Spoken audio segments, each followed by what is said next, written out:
World War II, the most devastating war in human history.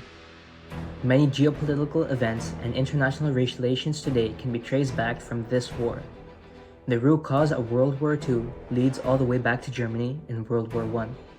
This is the rise of Nazi Germany. Ob du glaubst, dass ich fleißig gewesen bin, dass ich gearbeitet habe. It is difficult to track down one single event that sparked the conflict, for ultimately it was a series of events that conspired together to eventually light the flame of war. The world's most hated treaty, the Treaty of Versailles, thus starting World War II in 1939. The whole world is against Hitler and Hitlerism.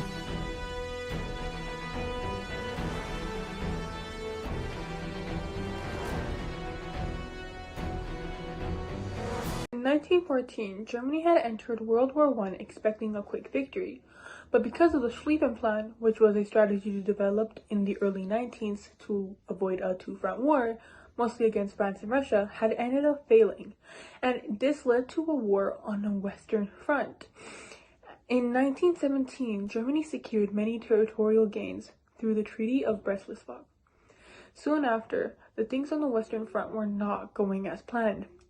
Despite launching a major spring offense in 1918, German General Ludendorff realized that Germany couldn't fight anymore, and thought if he pushed for a ceasefire to the US President Woodrow Wilson, that he would be less punished and would perceive the German army's reputation.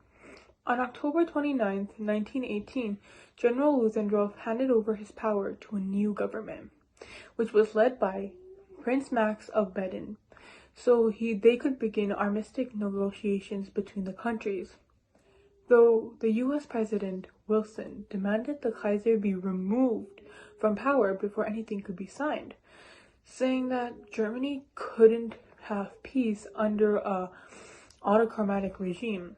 Soon after, in November 9th of 1918, Kaiser Wilhelm II had abdicated under pressure and fled to the Netherlands, ending his imperial rule of 40 years.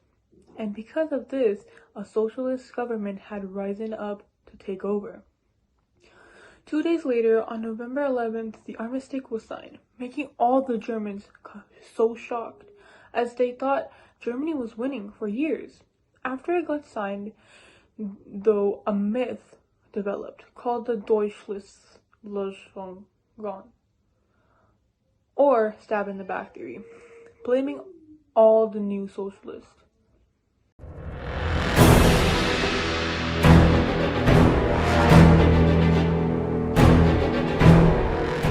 The Treaty of Versailles was a peace agreement signed on June 28, 1919, that formally ended World War I.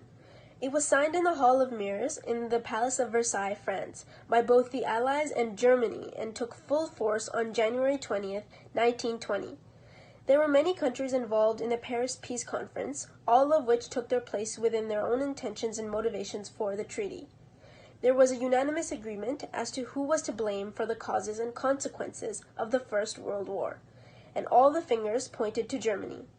Clause 231, the War Guilt Clause, was a term Germany was forced to approve of, stating her complete responsibility for the war, losing 13% of her land and 12% of her population to the Allies. This resulted in a drastic plummeting in the socio-economic state of Germany. As for the Allies, U.S. President Woodrow Wilson wished to set up a system of international relations that could be held in place by the League of Nations. French Prime Minister Clemenceau wanted to make Germany pay for the damage they caused France and ensure it was weakened so they could not harm France again. Britain wanted to preserve their naval supremacy and enlarge its empire, but had to take on board the anti-German sentiment that was embedding itself within the Allied nations.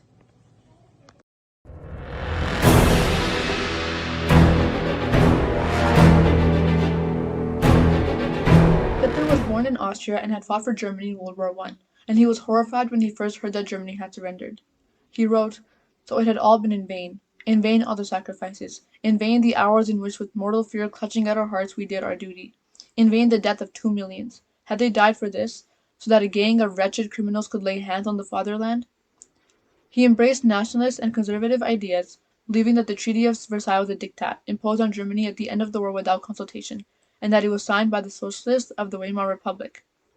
His disgust with the treaty helped influence his decisions to become involved in politics.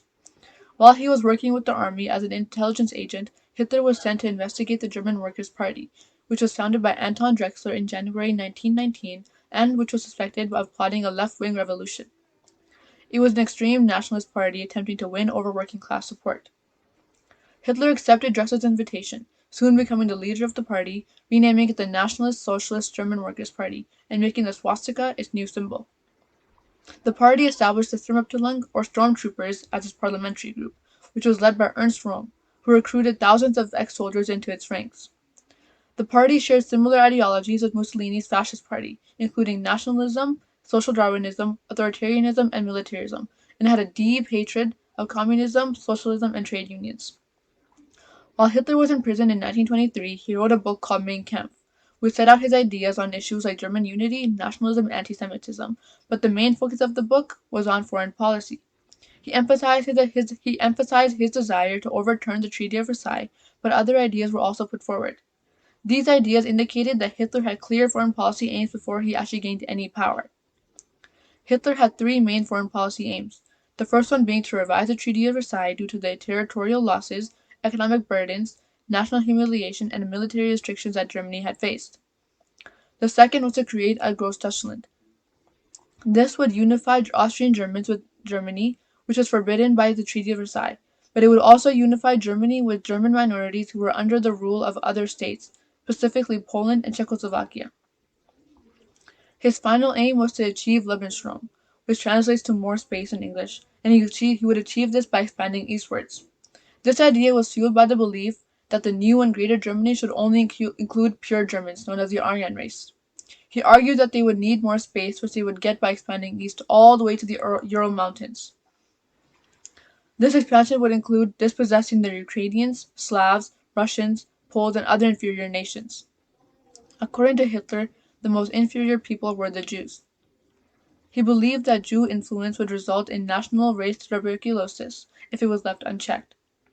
This meant that if Germany wanted to be the dominant force in Europe, it had to be protected from contact with inferior blood.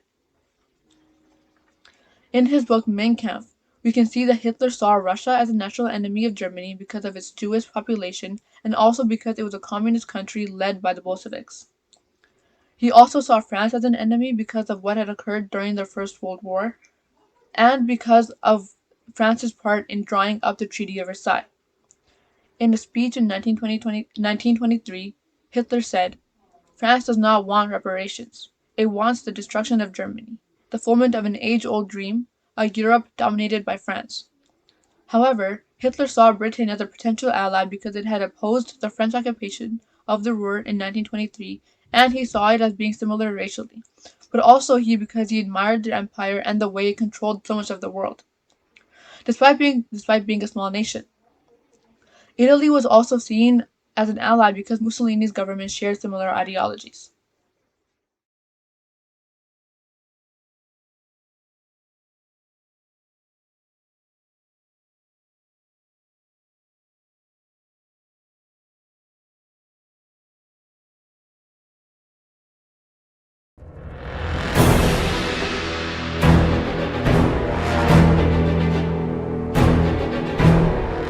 In 1919, rebellion came to Germany as the Spartacist communist movement, which was led by bloody Rosa Luxemburg and Karl Liebknecht, launched a rebellion. Naturally, the president at the time, who was Friedrich Ebert, a social democrat, was not too fond of this. And he had the German army as well as the Freikorps, which was a proto-fascist paramilitary organization made up of the various unemployed young men and ex-soldiers who were left jobless in the wake of World War I. He had them suppress the rebellion, and they succeeded, killing Luxemburg and Liebknecht on January 15th, 1919. Soon after, another rebellion, this one the Kapp Putsch, which was named after Wolfgang Kapp, the Freikorps leader who led it. It came when he tried to overthrow the government with a promise of making Germany great again, which might be a political slogan that seems familiar to some of you. He fled Germany after a strike in Berlin. The workers there, they went on strike to basically show their support for the current government. And after that happened, he saw the amount of people who were against him, and he left. He also disbanded the Free Corps. Even with the putsch put down, political violence did remain a staple of life in the Weimar Republic, typically by right-wing extremists against left-wing politicians. 976 total political assassinations happened between 1919 and 1922, 354 of which were by right-leaning assassins. The vast majority of them, so 326 of 376, so roughly 88%, went unpunished. This was the result of a lot of the jurors and judges at the time agreeing with them politically and not wanting them to be punished for a crime which in their eyes was like a good thing, actually.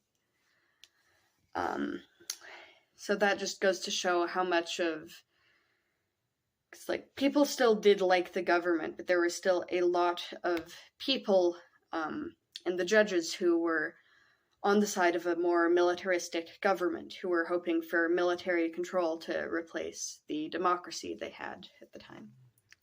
To make matters worse, in January of 1923, French and Belgian troops invaded the Ruhr, which was the industrial heartland of Germany, so mines, factories, that kind of stuff were there.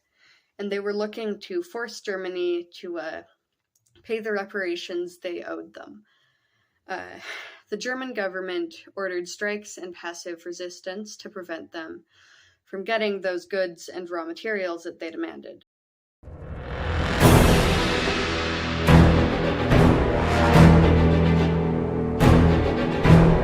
In 1923, Adolf Hitler launched his first bid to take over the German government in what would be called the Beer Hall Putschdecke.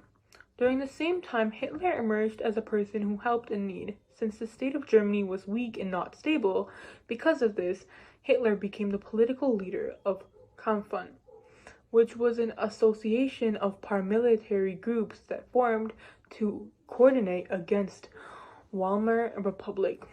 Kampfbund grew more radical from the leadership of Hitler, and Hitler himself began to consider the use of force for his self-gain and believing that Germany's future laid in the hands of a strong, centralized government.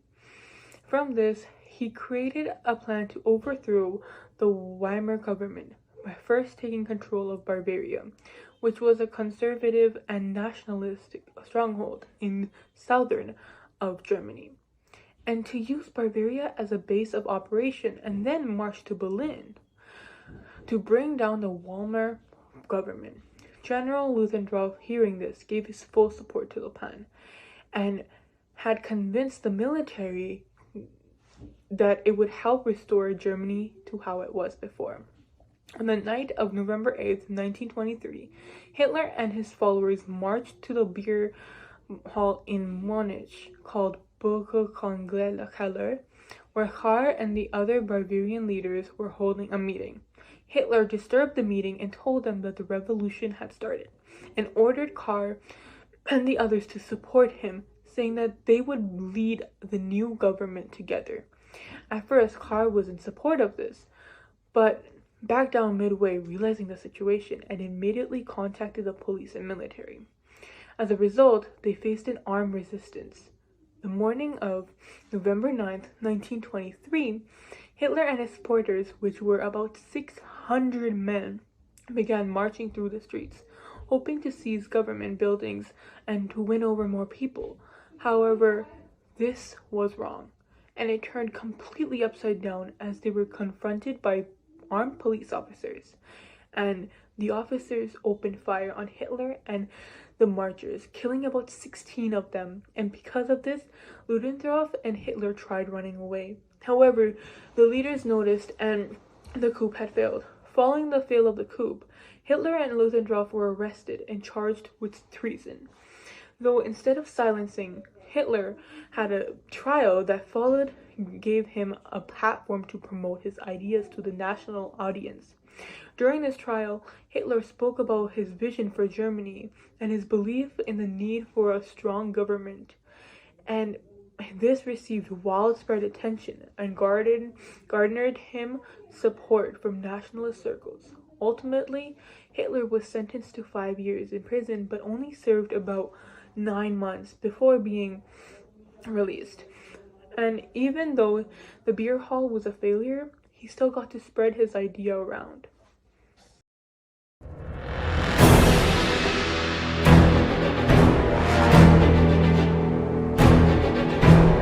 Gustav Ernst Stresemann was a German statesman during the Weimar Republic who served as Chancellor of Germany from August to November 1923 and as Foreign Minister from 1923 to 1929. Under Stresemann's leadership, from 1924 onwards, Weimar's economy recovered. Germany regained international credibility and social change accelerated. During this time, Hitler used legal and constitutional means to take power in Germany after he was released from prison. On the 23rd of March 1933, Hitler proposed the enabling law to the Reichstag. This new law gave Hitler the power to rule by decree rather than passing laws through the Reichstag and the president. If passed, the law would establish the conditions needed for dictator-like rule. Soon enough, the Nazi Party was relaunched in 1925, with Hitler as an overleader that did not secure total control over the party until 1926. Youth and female groups were created in the party, and the Schutzstaffel was created.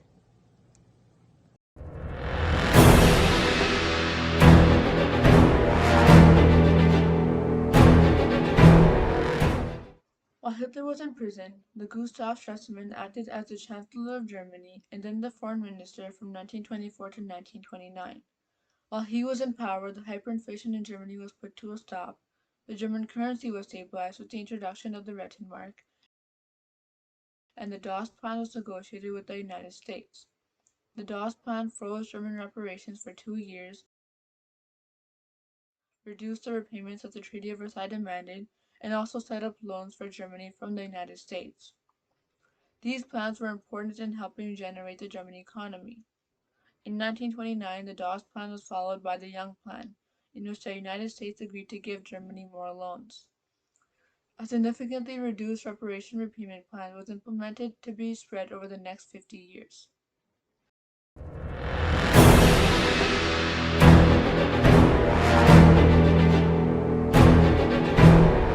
After World War I, Germany faced isolation and heavy restrictions due to the Treaty of Versailles, which imposed strict penalties and reparations. By the 1920s, Germany was struggling economically, and many Germans wanted their country to regain its position in Europe.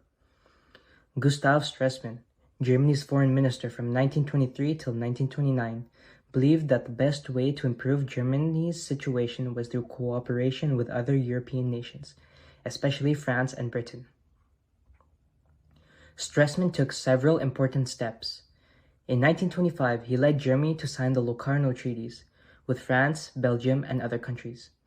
Though these agreements, Germany agreed to respect its western borders with France and Belgium, which had been established in the Treaty of Versailles. This commitment was important because it reassured France and other countries that Germany did not have any plans to expand its territory in Western Europe. The Locarno Treaties were a big step toward rebuilding trust between Germany and its neighbors.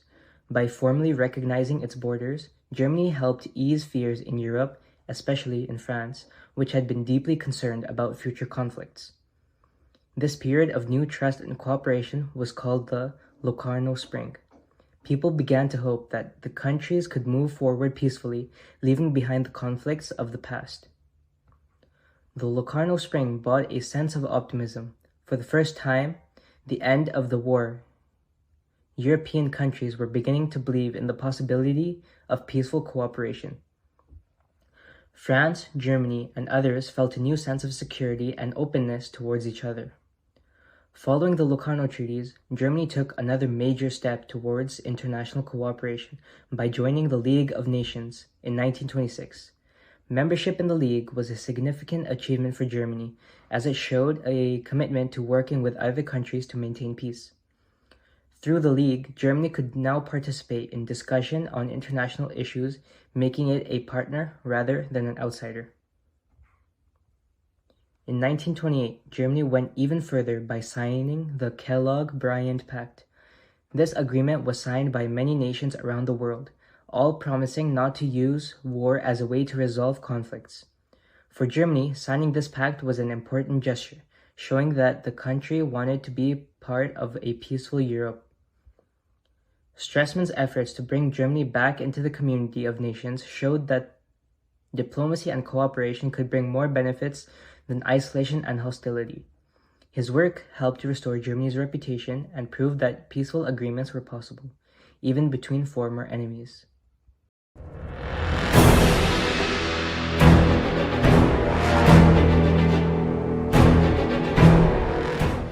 The Great Depression, which started with the Wall Street crash in 1929, caused terrible problems around the world.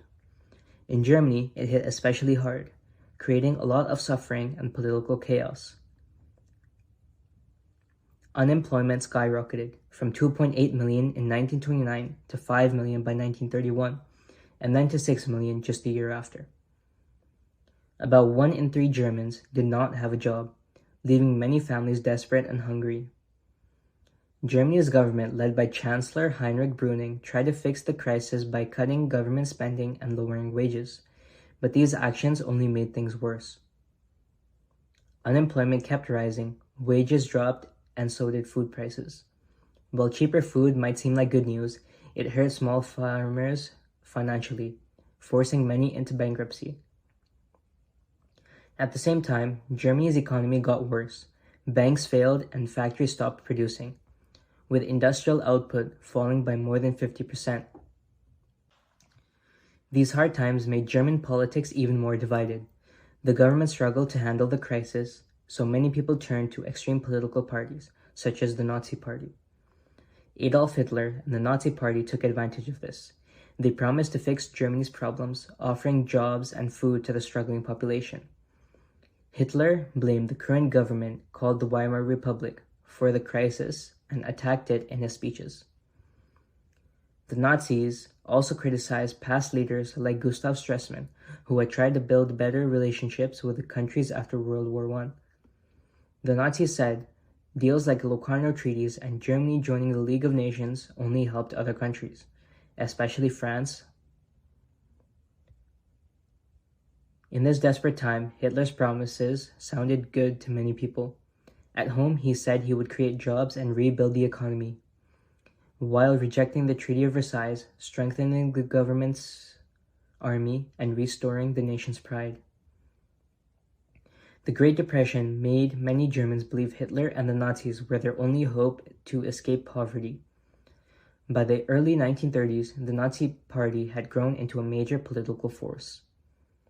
The Great Depression was a key reason the Nazis became so popular. Without this economic crisis, Hitler might never have gained the support he needed to rise to power.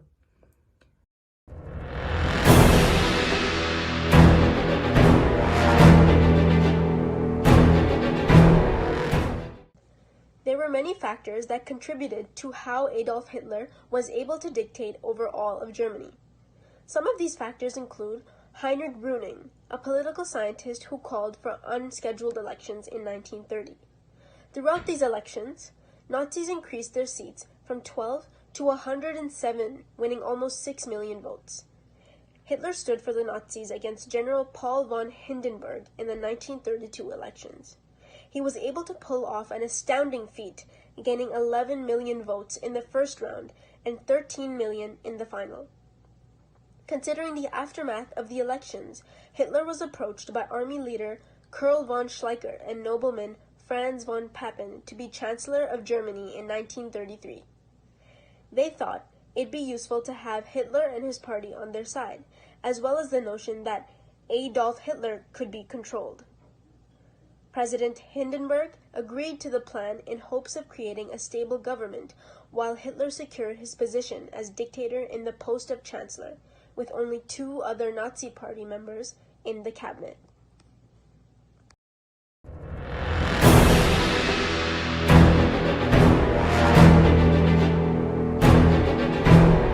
Hitler's first step to making Nazi Germany the dictatorship we are all familiar with it as was to call a new election.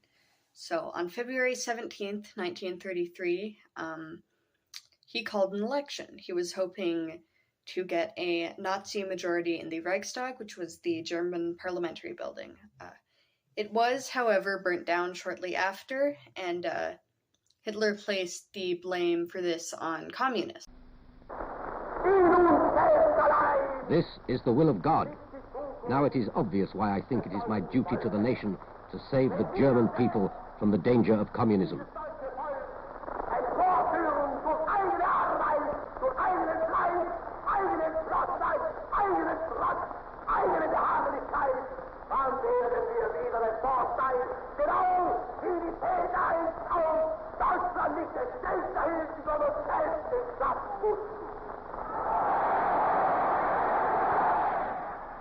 Specifically, Marinus van der Lubbe, who was a semi-prominent communist who already had a few counts of arson to his name.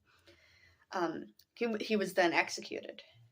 Having successfully turned public opinion away from more left-leaning parties, so the communists, the socialists, he managed to place some suppression on free speech and expression, and he also imprisoned many socialist and communist leaders with few other options and poor public opinion of the Nazi Party's opposing parties. They managed to get 46% of the vote that year. He then passed the Enabling Act, which allowed him to pass laws without needing the Reichstag's consent. He achieved this by convincing more centrist parties of his cause and by having the communist representatives in the Reichstag removed from their positions. Once the Enabling Act was passed, Hitler shifted his focus to Nazifying the rest of the parliament. He abolished state parliaments. This gave him full control of more or less every aspect of the country, and he also banned the country's socialist and communist parties, and this also led to a lot of other political parties disbanding. In doing so, he had made Germany a one-party state by July of 1933, which was also the same year that he built and opened the first concentration camp at Dachau. It was used to imprison political enemies as well as Jews, homosexuals, Roma people, and Jehovah's Witnesses. By the time 1934 came along, he had once again switched his suspicions to the SA, who were a paramilitary group made mostly of ex-Freikorps and ex-soldiers. They were led by Ernest Röhm, and they were seen as a threat to Hitler's control of the army because that was what Ernest Röhm wanted. As a result of this issue, he had the SS, who were a small part of the SA, made entirely out of Aryan men. He had them kill over 200 SA leaders, as well as his other political enemies, in what is now known as the Night of Long Knives, which was a name given to the event after the knives that SS officers used. His final step to making it a dictatorship was after the president of Weimar Germany, the last president, died. That was Paul von Hindenburg. It was 1934 when he died.